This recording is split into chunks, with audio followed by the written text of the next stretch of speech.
একদিন হঠাৎ মা ফাতেমা বনে আবাজা, একদিন হঠাৎ মা ফাতেমা বনে আবাজা, কাহার আগে কে যাবে ওই খোদার জান্নাত, কাহার আগে কে যাবে ওই খোদার জান্নাত। দয়ার নবী বনে মা শোনো বেটি ফাতেমা, দয়ার নবী বনে মা শোনো বেটি ফাতেমা, সবার আগে কাঠুরে বিবি যাবে গো জান্নাত, কাহার আগে কে যাবে ওই খোদার জান্নাত, কাহার আগে কে যাবে ওই খোদার জান্নাত। একদিন হঠাৎ মা ফাতেমা বনে আবাজা, একদিন হঠাৎ মা ফাতেমা বনে আবাজা, কাহার আগে কে যাবে ওই খোদার জান্নাত। সতী বিবি কাঠুরিয়া নামটি জামিলা, সবই সেবার ফলে হবে জান্নাতে ঠিকানা। সতী বিবি কাঠুরিয়া নামটি জামিলা, সবই সেবার ফলে হবে জান্নাতে ঠিকানা। মা ফাতেমা বলে আব্বা দাও না তাহার ঠিকানা, কেমন সেবা করল স্বামী পেল এমন মারতাবা। যদি মা তাহার দেখা বানো তোমার কিসমত, যদি মা তাহার দেখা বানো তোমার কিসমত, তাহার আগে কে যাবে ওই খোদার জান্নাত, তাহার আগে কে যাবে ওই খোদার জান্নাত। একদিন হঠাৎ মা ফাতেমা বনে আবাজা, একদিন হঠাৎ মা ফাতেমা বনে আবাজা, তাহার আগে কে যাবে ওই খোদার জান্নাত। ইয়া রাসূলুল্লাহ বাজান, সবার আগে জান্নাতে যাবে যদি কাঠুরিয়ার বিবি, আমাকে একটু সেই কাঠুরিয়ার বিবির ঠিকানাটি দাও না, একটু গিয়ে দেখি সেই মহিলা কি এমন আমল করে যে আমলের কারণে সে জান্নাতি হবে। নবী বললেন সে স্বামীর সেবার ফলে তোমার আগে জান্নাতের ভিতরে পা রাখবে। হযরতে খাতুনে জান্নাত ফাতেমা বললেন ইয়া রাসূলুল্লাহ বাজান, কেন কি এমন আমল করেছে, কেমন স্বামীর সেবা করেছে, একটু তার নাম ঠিকানা একটু দাও, আমি তার সঙ্গে গিয়ে একটু দেখা করতে চাই। তারপরে নবী নাম ঠিকানা দিলেন। তারপর কি ঘটনা ঘটছে কবি লিখছেন, মা ফাতেমা চললেন বাবা কাঠুরির বাড়ি, সালাম দিয়ে বলল আমি নবীর দোলানে। মা ফাতেমা চললেন বাবা কাঠুরির বাড়ি, সালাম দিয়ে বলল আমি নবীর দোলানে। ভিতর থেকে এলো আওয়াজ গো অচিনা নারে, ভিতর থেকে এলো আওয়াজ গো অচিনা নারে, স্বামীর অনুমতি ছাড়া তেমনি দেখা করি, স্বামী আমার আসল ঘরে চাইব তাহার ইজাজত, স্বামী আমার আসল ঘরে চাইব তাহার ইজাজত। আজকে তুমি যাও না ফিরে গো আমায় মা, আজকে তুমি যাও না ফিরে গো আমায় মা। ফাতেমা গিয়ে যে ডাক দিলেন, ও কাঠুরিয়ার বিবি একটু দরজাটা খুলে দাও, আমি তোমার সঙ্গে একটু দেখা করতে চাই। কিন্তু ভিতর থেকে আওয়াজ দিল, ও খাতুনে জান্নাত ফাতেমা, আমার তোমার সঙ্গে দেখা করার আশা বড় আমার, কিন্তু বিশ্বাস করো আমি স্বামীর অনুমতি ছাড়া দুনিয়ার কোন বেগানা পুরুষ তো দূরের কথা কোন মহিলার সঙ্গেও দেখা করি না। আহা, তুমি কাল একবার এসো, আমি আমার স্বামীর কাছ থেকে অনুমতি নিয়ে রাখবো, কালকে তোমার সঙ্গে দেখা করব, কালকে একবার তুমি এসো, আমার স্বামীর কাছ থেকে আমি অনুমতি নিয়ে রাখবো।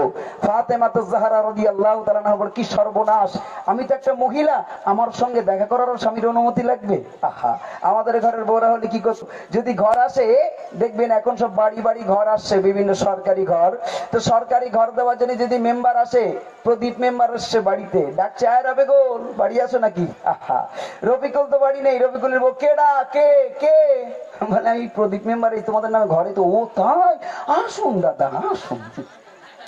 আরে বারে ঘরে ওটাই এখন ফাইন করে না, ওরকম করলে এক কাপ চা তোমার খেতেই হবে, খাও না।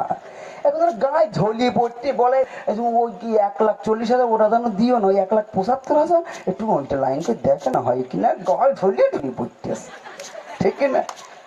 হয় না, হয় না, কেন না ওখানে মাল্লু পাওয়া যাবে, মাল্লু। আহা, আমাদের ঘরের বউরা পুরুষ তো দূরের কথা, বেগানা পুরুষ তো দূরের কথা, কোথাকার কার কি জড়িয়ে মুরগি খেতে কি করতেছে হাবি যাবি নানান তার, ঠিক কিনা?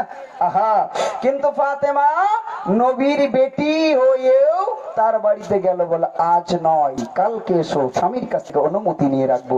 তারপর কি ঘটনা ঘটছে দ্বিতীয় দিন কবি লিখছেন, দ্বিতীয় দিনে হোসেন বলে দ্বিতীয় দিনে যাবার সময় বলিল হাসান, তোমার সাথে যাব আমি গো আমি জান। দ্বিতীয় দিনে যাবার সময় বলিল হাসান, তোমার সাথে যাব আমি গো আমি জান। ইমাম হাসান মা ফাতেমা যখন করিল ভিতর থেকে এলো আওয়াজ, শোনো বউজান তোমার ছেলের জন্য আমি নেই ইজাজত, তোমার ছেলের জন্য আমি নেই ইজাজত। আজকে তুমি যাও না ফিরে করো আমায় মা, আজকে তুমি যাও না ফিরে করো আমায় মা। একদিন হঠাৎ মা ফাতেমা বলে আব্বা জান, একদিন হঠাৎ মা ফাতেমা বলে আব্বা জান, কাহার আগে গিয়ে যাবে ওই খোদারি জানা, কাহার আগে গিয়ে যাবে ওই খোদারি জানা। দয়ারে নবী বলে মা শোনো বেটি ফাতেমা, দয়ারে নবী বলে মা শোনো বেটি ফাতেমা, সবারই আগে কাঠুরে বিবি যাবে গো জানা, কাহার আগে গিয়ে যাবে ওই খোদারি জানা, কাহার আগে গিয়ে যাবে ওই খোদারি জানা। দ্বিতীয় দিন যাওয়ার সময় ইমাম হাসান পাশ লেগেছে, ও আম্মা কালকেও তুমি এরকম সময় কোথায় গেছিলে আমাকে না নিয়ে, আজকে আমাকে নিয়ে যেতে হবে, চলো আমি তোমার সঙ্গে যাব। কোথায় গিয়েছিলে তুমি, আমাকে একটু নিয়ে চলো। হযরতে হাসানকে নিয়ে মা ফাতেমা বুঝতে না পেরে হাসানকে নিয়ে গেলেন। দ্বিতীয় দিন যখন গেলেন বাইরে থেকে সালাম দিলেন, ও বুবু কাঠুরিয়া বিবি একটু দরজাটা খুলে দাও, তোমার কথা মতো আজ আবার এসেছি। কিন্তু সেদিনও হাসানকে সে পর্দার আড়ালতে দেখতে পেয়ে বলল, শোনো তোমার ছেলে হাসান এসেছে, আজ আমি শুধু তোমার জন্য অনুমতি নিয়েছিলাম, তোমার ছেলের জন্য নয়। অতএব হাসানকে কালকে একবার নিয়ে এসো, আমি আমার স্বামীর কাছ থেকে অনুমতি নিয়ে রাখবো, কারণ আমি শুনেছি জান্নাতে যুবকদের সর্দার হবে হাসান এবং হুসাইন। তো হাসান এসেছে যখন, ওকে একটু কালকে নিয়ে আসবে, কালকে একটু ওকে আমি দেখতে চাই। তারপরের দিন হাসানকে নিয়ে আবার যাচ্ছে ফাতেমা, একবার ধৈর্য হারা হয়নি। কি ঘটনা ঘটছে কবি লিখছে, দ্বিতীয় দিন হোসেন বলে দ্বিতীয় দিন হোসেন বলে ওগো আম্মি জান, আমায় ফেলে যাচ্ছ কোথায় তুমি আর হাসান। দ্বিতীয় দিন হোসেন বলে ওগো আম্মি জান, আমায় ফেলে যাচ্ছ কোথায় তুমি আর হাসান। হাসান হোসেন মা ফাতেমা যখন করিল ভিতর থেকে এলো আওয়াজ, শোনো বউজান তোমার একটি ছেলের জন্য আমি নিয়েছিলাম ইজাজত, একটি ছেলের জন্য আমি নিয়েছিলাম ইজাজত, আর একটি ছেলে এসে হলো বড়ই মুসিবত। আজ গন্ডগোল হয়ে গেল, আমি তোমার একটা ছেলের জন্য অনুমতি নিয়েছিলাম, কিন্তু আরেকটা ছেলে এসে গন্ডগোল হয়ে গেল, কারণ তোমার আরেকটা ছেলের জন্য অনুমতি আমার নেওয়া হয়নি। তুমি আজও ফিরে যাও, কালকে হাসান এবং হোসেনকে সঙ্গে করে নিয়ে এসো। আমরা যদি হতাম, আমাদের ঘরের বউরা যদি হতো, কি বলতো, ভাবতে বড় হুজুর হয়ে গেছে। আরে এক মেয়ে লোকের সঙ্গে দেখা তো যুদ্ধে গেছে। কিছু কিছু বউ দেখবেন যদি একটু বোরকা টোরকা পরে না, একটা মেয়ে যদি নতুন নতুন বোরকা পরে, দেখবেন পাশে আরেকটা বউ দেখো, দি আল্লাহ এই গরমে হাতে মোজা আবার পাই মোজা, আল্লাহ আমি না তো মরিয়ে যাবো। আছে না কিছু কিছু মেয়ে ঢং করেন এরকম, হ্যাঁ বোরকা পরে একজন আর গরম লাগে আর একজনের। কেন বলে, ওরে আমরা বুঝতে পারিছি কোন হুজুর ছেলের সঙ্গে কটলাইন টাইন জুড়িস, তাই বোরকা টোরকা পড়তেস, ঠিক কিনা? হ্যাঁ ওরা ঠিক বুঝতে পেরে। যাই হোক, ক্ষমা করবেন কথাগুলো বলার জন্য, কিন্তু এগুলো ঘটে। আমার মায়েরা বেগানা পুরুষ থেকে দূরে থাকতে হবে। চলুন আরেকটি গজল আমার ভাইয়ের রিকোয়েস্ট রয়েছে, সেটি পরিবেশন করছি, শুনতে থাকুন। কবি লিখছেন, একদা প্রতি নবীজি আমার কোন প্রয়োজনের তরে, একদা প্রতি নবীজি আমার কোন প্রয়োজনের তরে, চলে নিবনের পথ দিয়ে, ধন্য হলো আজ জীবনের পথ, ধন্য হলো গাছে পালা বারবার একদা প্রাতে নবীজি আমার কোন প্রয়োজনের তরে চলেন বনের পথ দিয়ে ধন ঘন আজই বনের বলে বলে রাম মধুর শরীর তাই বুঝি গান গায়ে ভীষণ খেলে দরদ জানায় মোর নবীজির পায়ে খুশি দিলে আজ চলেছে নবী হাসি ভরা মুখে সব ছাতা গারে ফুললো আনা চাইল গভীর দুঃখে একে ঘরে বাধা আছে গাছে দিতা লাগায় একে ঘরে বাধা আছে গাছে দিতা লাগায় নবী সেটাই ছুটে যায় নবীর চোখে অশ্রু ঝরে যায় ও গো নবীর চোখে অশ্রু ঝরে যায় একদা প্রাতে নবীজি আমার কোন প্রয়োজনের তরে চলেন বনের পথ দিয়ে ধন ঘন আজই বনের কানে কি দূরে দাঁড়িয়ে নবী দেখেছে ঘটনা কাতর সরে বেদকে গড়ে গড়েছে প্রার্থনা শিকারের কাছে বারে বারে পড়ছে আগাজারে আবার আশা ফিরে কনকের তরে দাও মরে ছাড়ে মোর সন্তানেরা উপবাসে তারা খোদাহি মরে যায় মোর সন্তানেরা উপবাসে তারা খোদাহি মরে যায় আছে আমার রবি খায় দুধ দিয়ে পাই আসিব আবার দুধ দিয়ে ফিরে আসিব সেই হরিণটি শিকারীর কাছে বারবার মিনতি করছে, শিকারী ভাই আমার ছোট্ট ছোট্ট বাচ্চারা তারা অনাহারে রয়েছে, তাদেরকে আমি দুধ পান করিয়ে আবার তোমার কাছে এসে ধরা দেবো।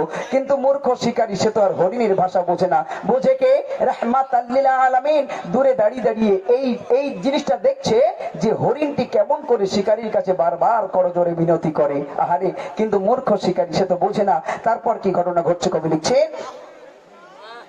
পাশান শিকারী বুঝল না বাসা ছেড়ে না দিল তারে হৃদয় ভাবে বাঁধিয়া আবার চলল সে পথ ধরে হরিণীর বেটা বুঝিয়া নবী বেটা তো গলেন মনে পাগল বেশে নবীজি গেলেন শিকারীর সন্ধানে। বেগে শিকারী বলিল নবী ও শিকারী ভাগ, বেগে শিকারী বলিল নবী ও শিকারী ভাগ, বেঁধে রাখো গো আমার যতক্ষণ না ঘরে ফিরে না আসে আবার, যতক্ষণ না ঘরে ফিরে না আসে আবার। একদা প্রাতে নবীজি আমার কোন প্রয়োজনের তরে চলেন বনের পথ দিয়ে ধন ঘন আজই বনের নবী আমার ছুটে গেলেন তার কাছে, ও শিকারী ভাই তুমি হরিণটিকে ছেড়ে দাও, আমাকে বেঁধে রাখো, যদি হরিণটা ফিরে না আসে তুমি আমাকে মদিনার বাজারে গোলাম হিসেবে বিক্রি করে দিও। মূর্খ শিকারী শুনে নবীর কথা শুনে অট্ট হাসি এসে কি বলছে শোনান, মূর্খ শিকারী হইল পাগলে এমন দেখিলে জীবনে বনের পশু ছাড়া পেলে কি ধরা দেয় আর ছাড়ে কহিল নবী ও শিকারী সে আসে ফিরিয়া যতক্ষণ না আসে রাখো আমার কাছেতে বাঁধিয়া। মূর্খ শিকারী নবীজিকে মন বাঁধিল গাছে, মূর্খ শিকারী নবীজিকে মন বাঁধিল গাছে, হরিণ কাঁদিয়া চটে খোদার তো সেই সন্তানের টানে, ও গো খোদার তো সেই সন্তানের টানে। একদা প্রাতে নবীজি আমার কোন প্রয়োজনের তরে চলেন বনের পথ দিয়ে ধন ঘন আজই বনের হরিণটিকে ছেড়ে দিয়েছে আর দয়ার নবী তো জাহানের বাদশাহ তাকে বেঁধে রেখেছে। যেই না নবীকে বেঁধেছে আর হরিণটিকে ছেড়ে দিয়েছে, হরিণটা ছুটে ছুটে যাচ্ছে সেখানে যেখানে তার ছোট্ট ছোট্ট বাচ্চারা অনাহারে রয়েছে যে গুহার ভিতরে। হরিণটি যায় আর পিছন ফিরে ফিরে দেখে নবীর দিকে তাকায় আর ঝরঝর করে কাঁদে আর বলে, আরে আজ আমার বাচ্চাদের কথা ভেবে রাহমাতাল লিল আলামিনকে গাছের সঙ্গে বেঁধে জামিন করে আমি আমার বাচ্চাদের দুধ পান করাতে যাচ্ছি। ভাবছে আর ঝরঝর করে কাঁদতে কাঁদতে ছুটতে ছুটতে সেই বাচ্চাদের কাছে পৌঁছে গিয়ে সেই হরিণটি বাচ্চাদেরকে কি বলছে কবি লিখছেন, কইল ঘরে সোনা বাচারা যদি নগদ পানি করে কেন প্রাণীর নবীর করেছে জমিন তোমাদের হিতারি জগনা শিকারি নবীর উপর কত নবীরনকারী শুনে কথা বাচারা দেখো কেঁদে মত মুখারি বলে কি সর্বনাশ করে ক্ষমা মোদিহি দাঁড়িয়ে গেছে কি সর্বনাশ করে ক্ষমা মোদিহি দাঁড়িয়ে গেছে তুমি কেন ফিরে এলে প্রাণীর নবীর জমিন নগরে অঙ্গ প্রাণীর নবী জমিন নগরে একদা প্রতি নবীজি আমার কোন প্রয়োজনের ভিতরে চলিনি বনের পথরে জন ঘন আজ বনের পথ। শোনে ঘটনামূলক গজল।